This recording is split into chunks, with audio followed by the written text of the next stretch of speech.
नमस्कार दोस्तों, मैं सारिका पंकज और आप देख रहे हैं निर्माण आईएएस के ऑडियो आर्टिकल को। आज के ऑडियो आर्टिकल में हम आपके लिए लेकर आए हैं दक्षिणी चीन सागर के विषय में कुछ जानकारियां। और इसे शुरू करने से पहले आपको बता दें कि किन विषयों पर हम इसमें चर्चा करेंगे।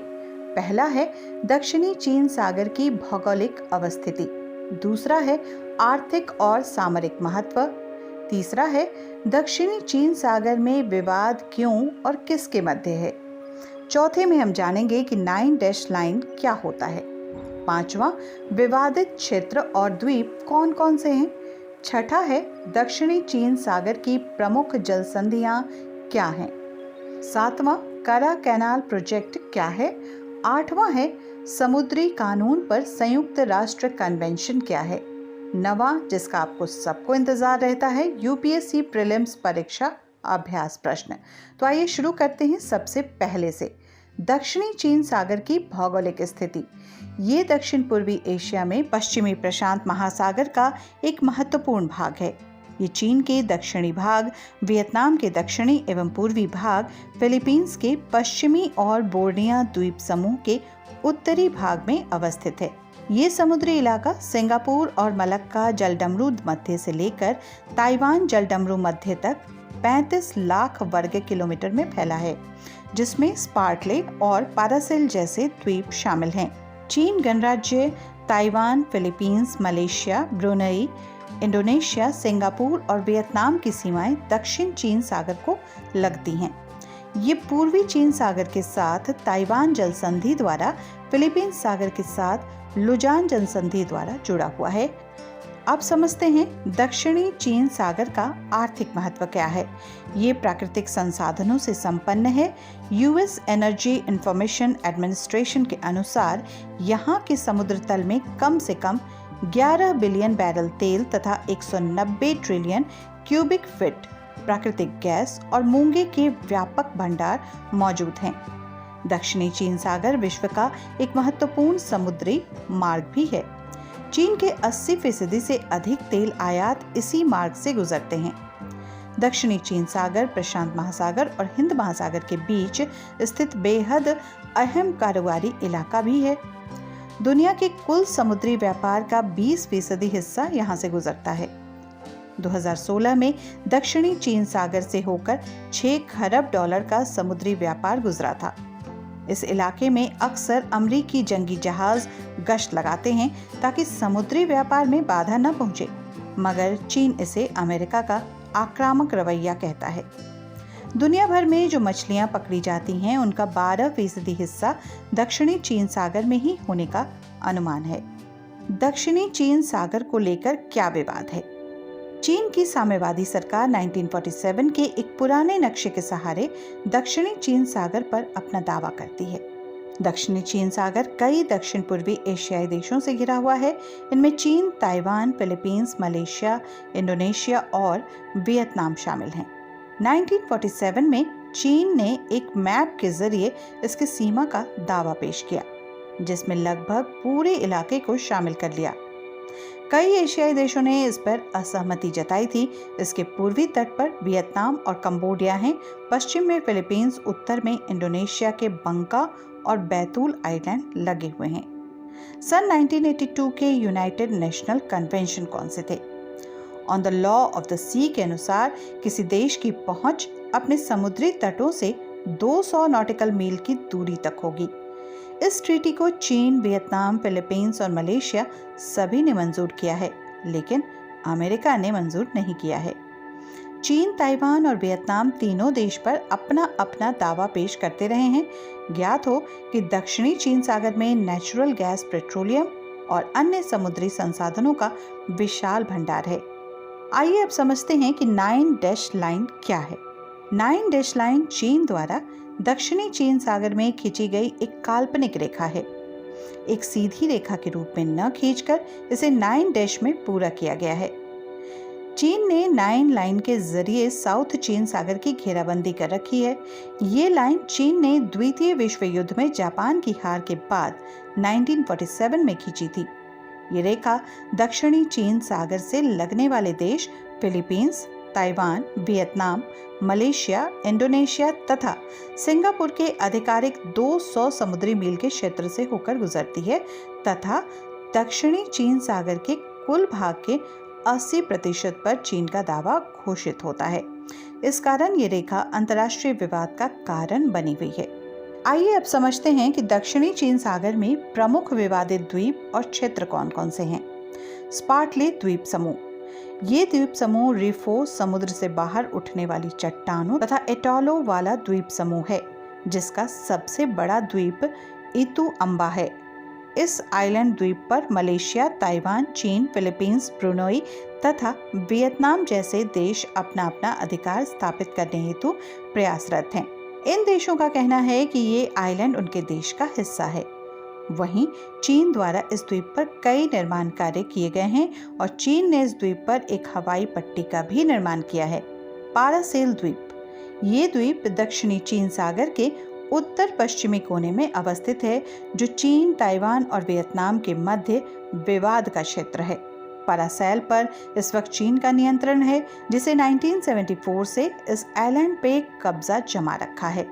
वहीं इस द्वीप को ताइवान और वियतनाम भी अपना हिस्सा बनाने की कोशिश में लगे हुए हैं। इस पर चीन ने कई निर्माण कार्य भी शुरू कर रखे हैं। आइए अब जानते हैं वुडी आइलैंड के विषय में। ये दक्षिणी सागर में पारासेल द्वीप समूह का सबसे बड़ा द्वीप है, जो चीन, वियतनाम और ताइवान के बीच विवाद का क्षेत्र बना हुआ है। ये द्वीप 2.6 वर्ग किलोमीटर में फैला हुआ है। पाटा द्वीप समूह, ये द्वीप समूह दक्षिणी चीन सागर के उत्तरी भाग में अवस्थित है, जिसमें कोरल रीफ भी शामिल है तथा वो हांगकांग से 170 नॉटिकल मील दक्षिण पूर्व में स्थित है। चीन इस द्वीप पर उसका हक होने का दावा करता है। वहीं ताइवान ने इस आइलैंड समूह पर कब्जा कर रखा है और इसको अपना राष्ट्रीय उद्यान घोषित किया हुआ है। मैकल्सफील्ड बैंक, मैकल्सफील्ड बैंक को लेकर चीन और ताइवान के बीच में विवाद चल रहा है, जहां एक ओर चीन इस पर अपना हक जताने का दावा करता है, वहीं ताइवान का भी कहना है कि इस बैंक पर उनके देश का हक है। स्कारबोरोसोल का आकार त्रिकोण है और ये भित्तियों और चट्टानों की श्रृंखला से बना हुआ है। ये चीन, ताइवान और फिलीपींस के बीच विवादित क्षेत्र है। इस सोल पर इन तीनों देशों द्वारा दावा किया जाता है। आइए अब जानेंगे दक्षिणी चीन सागर की प्रमुख जल संधियां क्या हैं। पहला, कारी माता जल संधि। कारी माता जल संधि दक्षिण पूर्वी एशिया में जावा सागर को दक्षिणी चीन सागर से जोड़ने वाली एक जल संधि है। इंडोनेशिया के सुमात्रा द्वीप को बोर्नियो द्वीप से अलग करती है। मलक्का जल डमरू मध्य, ये जल संधि हिंद महासागर और प्रशांत महासागर को जोड़ती है। ये दोनों महासागरों के मिलन बिंदु पर है। ये दक्षिणी चीन सागर को भी हिंद महासागर से जोड़ती है। लुजान की संधि, ये जल संधि दक्षिणी चीन सागर और फिलीपींस सागर को जोड़ती है। ये जल संधि फिलीपींस में स्थित है, जो फिलीपींस और लुजान को आपस में जोड़ती है। इसके मध्य से अमेरिका के जहाज पूर्वी एशिया के बंदरगाहों तक पहुंचते हैं और इसके साथ साथ ये जल संधि चीन, हांगकांग, ताइवान, जापान और साउथ कोरिया जैसे देशों के दूरसंचार नेटवर्क का माध्यम बनी हुई है। अगला है ताइवान जल संधि। इसे फॉर्मोसा जल संधि के नाम से भी जाना जाता है। ये ताइवान को चीन से अलग करती है तथा ये पूर्वी चीन सागर को दक्षिणी चीन सागर से जोड़ती है। ताइवान और चीन के बीच दक्षिणी चीन सागर को लेकर विवाद की स्थिति बनी हुई है। थाईलैंड की खाड़ी क्या है? इसे पहले सियाम की खाड़ी के नाम से भी जाना जाता था। ये दक्षिणी चीन सागर में वियतनाम, कंबोडिया और थाईलैंड से लगी हुई खाड़ी है, जिसके पश्चिम में करा स्थल संधि स्थित है। अब आइए जानते हैं करा कैनाल प्रोजेक्ट क्या है। करा कैनाल प्रोजेक्ट थाईलैंड सरकार का महत्वाकांक्षी प्रोजेक्ट रहा है। थाईलैंड की भौगोलिक स्थिति ऐसी है जहां उसका एक हिस्सा दक्षिण चीन सागर में खुलता है तो दूसरा हिस्सा हिंद महासागर में। थाईलैंड पनामा नहर की तरह बीचों बीच से एक नहर बनाना चाहता है। ये नहर दक्षिणी चीन सागर को सीधा हिंद महासागर से जोड़ देगी। थाईलैंड को उम्मीद है कि प्रोजेक्ट उसके लिए गेम चेंजर हो सकता है। इससे सिंगापुर के रास्ते हिंद महासागर को जाने वाले जहाज सीधा इस नहर से होकर गुजरेंगे। इससे उसे बड़ा रेवेन्यू हासिल हो सकता है। चीन थाईलैंड के महत्वाकांक्षी करा कैनाल प्रोजेक्ट में पैसा लगाने को तैयार हो गया है। अगर ये नहर बनकर तैयार हुई तो चीन हिंद महासागर में भारत के लिए चुनौती पेश कर सकता है। करीब 102 किलोमीटर लंबी नहर 400 मीटर चौड़ी और 25 मीटर गहरी होगी। आइए अब समझते हैं नतुना द्वीप विवाद क्या है। ये दक्षिणी चीन सागर में इंडोनेशिया में स्थित है। ये नथुना सागर में है। ये द्वीप पश्चिम में मलेशिया प्रायद्वीप और बोर्नियो के पूर्व में स्थित है। नतुना के पास इंडोनेशिया का विशेष आर्थिक जोन चीनी अधिकार वाले दक्षिणी चीन सागर से संबंधित है, जो दोनों देशों के बीच विवाद का मुख्य कारण है। द्वीप नेचुरल गैस की विशाल भंडारों से युक्त है तथा ये सिंगापुर को इसका निर्यात करता है। ये आइलैंड्स ग्रीन आइओरा के नाम से पक्षी के लिए जाना जाता है, जो अपने आवासों के विखंडन के कारण विलुप्त होने के कगार पर हैं। समुद्री कानून पर संयुक्त राष्ट्र कन्वेंशन क्या है? UNCLOS UN convention on the law of the sea UNCLOS को 1982 में आयोजित समुद्री कानून पर तृतीय संयुक्त राष्ट्र अधिवेशन में अपनाया गया तथा ये नवंबर 1994 में प्रभाव में आया। इस अभिसमय में 1958 में पारित प्रथम संयुक्त राष्ट्र अभिसमय अंकलोस 1 के प्रावधानों को सम्मिलित किया गया है। 1958 के अभिसमय में 4 जेनेवा अभिसमयों को अपनाया गया। क्षेत्रीय समुद्र और सन्निहित क्षेत्र पर अभिसमय, खुले सागरों पर अभिसमय, महाद्वीपीय कगार पर अभिसमय तथा खुले सागरों में मत्स्य पालन और जैविक संसाधनों के संरक्षण पर अभिसमय। 1960 के द्वितीय अभिसमय में कोई महत्वपूर्ण निर्णय नहीं लिया गया। तृतीय अभिसमय में EEZ और गहरे समुद्र तल सीबेड के संबंध में कुछ नई कानूनी व्यवस्थाओं का गठन किया गया है। अंकलोस के लिए कुछ प्रमुख प्रावधान हैं। क्षेत्रीय समुद्र के लिए 12 नॉटिकल मील सीमा का निर्धारण, अंतर्राष्ट्रीय जल डमरू मध्य से होकर पारगमन की सुविधा, द्वीप समूह और स्थल रुद्ध देशों के अधिकारों में वृद्धि, तटवर्ती देशों के लिए 200 नॉटिकल मील EEZ का निर्धारण और राष्ट्रीय अधिकार क्षेत्र से बाहर गहरे समुद्र में स्थित खनिज संसाधनों के दोहन की व्यवस्था, अंतर्राष्ट्रीय समुद्र तल प्राधिकरण की स्थापना समुद्र तल के संसाधनों के प्रशासन के लिए की गई है। समुद्री संसाधन के दोहन का आधार समान साझेदारी और सामूहिक मानव धरोहर के सिद्धांत होंगे। अभिसमय में एक अंतर्राष्ट्रीय समुद्री कानून न्यायाधिकरण की स्थापना का प्रावधान है। हैम्बर्ग जर्मनी में अवस्थित ये न्यायाधिकरण अभिसमय में निर्दिष्ट प्रावधानों के संबंध में उभरे विवादों को सुलझाता है। इन विवादों के संबंध में न्यायाधिकरण का निर्णय बाध्यकारी होता है। कोई भी विवादित पक्ष विवाद को न्यायाधिकरण के समक्ष प्रस्तुत कर सकता है।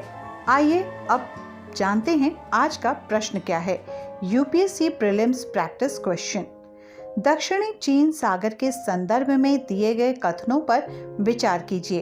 पहला है, पारासेल द्वीप दक्षिणी चीन सागर के उत्तर पश्चिमी कोने में अवस्थित हैं, जो चीन, ताइवान और वियतनाम की मध्य विवाद क्षेत्र है। दूसरा है, स्कारबोरो shoal चीन, इंडोनेशिया और ब्रुनेई के बीच विवादित क्षेत्र है। सही कूट का चयन करें।